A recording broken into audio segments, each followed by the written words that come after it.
thanks for joining us today. We're here with Dr. Rinta to go over some just most commonly asked questions on the gastrointestinal system and the urinary tract. Our first question is it normal for my cat to vomit hair? You know, it is normal for cats to vomit hair because they're very fastidious groomers, and so they ingest hair, and it has to either go through the intestines or they have to vomit it back up.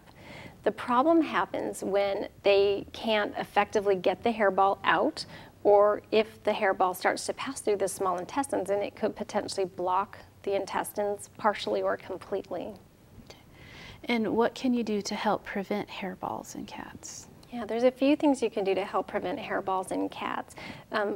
Probably the most important thing is to use a product like Laxatone that will help lubricate the hair, and very often that will help it pass in small amounts down the intestinal tract without it getting blocked up.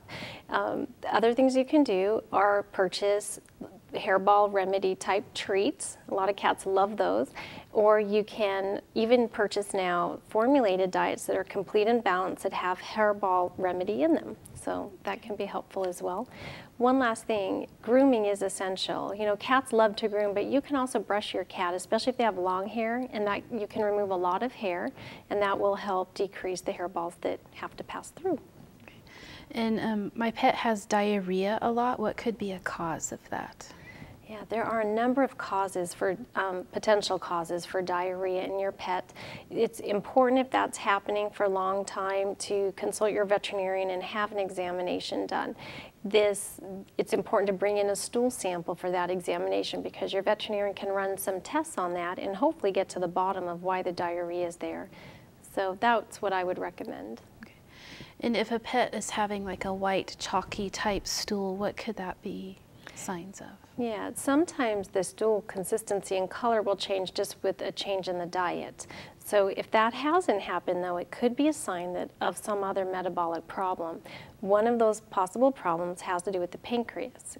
Sometimes the pancreas isn't producing proper enzymes to digest the foods in the diet, and so the fats can go right through the intestines, and that can be an issue. So I would recommend to also take a sample to your veterinarian and have an examination to get to the bottom of it. Okay. And if I'm seeing fresh red blood in my dog's stool, what could that be signs of?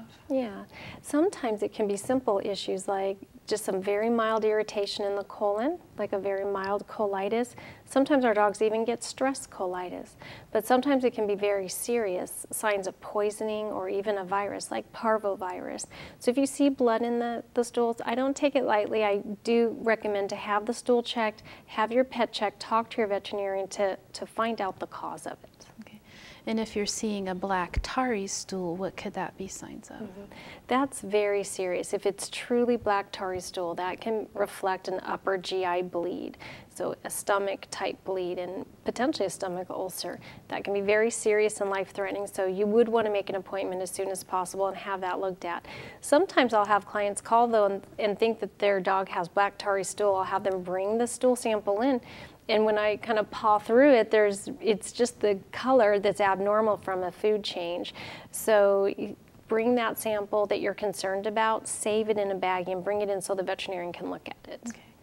And I think that my pet may have a urinary tract infection. How would I go about collecting a sample to bring it in?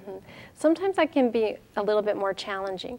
Our dogs, boys and girls, go a little bit differently. So with the dog that's a male, if you're outside, you want to have a clean plastic bowl that's dried with no soap residue within it.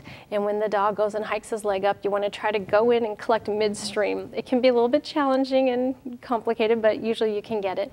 And then once you have the sample, put it in a refrigerator, and again, label the time and the date when you get it. You want to try to get the freshest sample for your veterinarian. For the females, when they go down to squat, you have to kind of slide in behind their back legs to collect the sample. And it's very easy to get the sample dirty because the dogs might move their legs as you're trying to collect the sample. So be patient with it. Sometimes it takes a couple times in order to get a good sample. Your veterinarian will want probably a good tablespoon amount to do the evaluation. So just be patient. Cats are challenging to get a urine sample from. You can clean their litter box out completely and just, hot water, let it air dry. And some cats will just walk in and go potty without the litter. They'll wonder why you forgot to put litter in, but sometimes you can collect it that way. Other times, if you can get urine collection beads from your veterinarian and bring them home and put them in the clean litter box, and then you can use a syringe to siphon the litter out, or the urine around those urine collection beads. If those ways don't work, when you go into the veterinarian for your appointment, the veterinarian can collect it with a little procedure called a cystocentesis. And so they can go through the risks of that and decide if that would be the proper way to collect that sample. Okay. And my cat at home is straining to urinate. Should I be concerned? You do want to be concerned where they're straining, because that would not be normal, especially on a male dog or cat. Sometimes they will strain because they're having a blockage, sometimes from bladder stones. We want to be very careful with that, and you do want to get them in quickly. It's an emergency. Females, it's not always as much of an emergency, but it can sometimes reflect a urinary tract infection that's just causing some irritation. But you would want to have an examination pretty quickly if that was the case. Okay. And I have a pet that's drinking a lot of water and urinating a lot. What could that be signs of? Yeah, sometimes our dogs and cats do drink a lot of water and then urinate a lot, and it can reflect something as simple as just a behavioral change, or maybe they're overheated, to something as serious as kidney disease or even diabetes. So you would want to collect a urine sample and have an appointment with your veterinarian to figure out what exactly is causing this problem. Okay.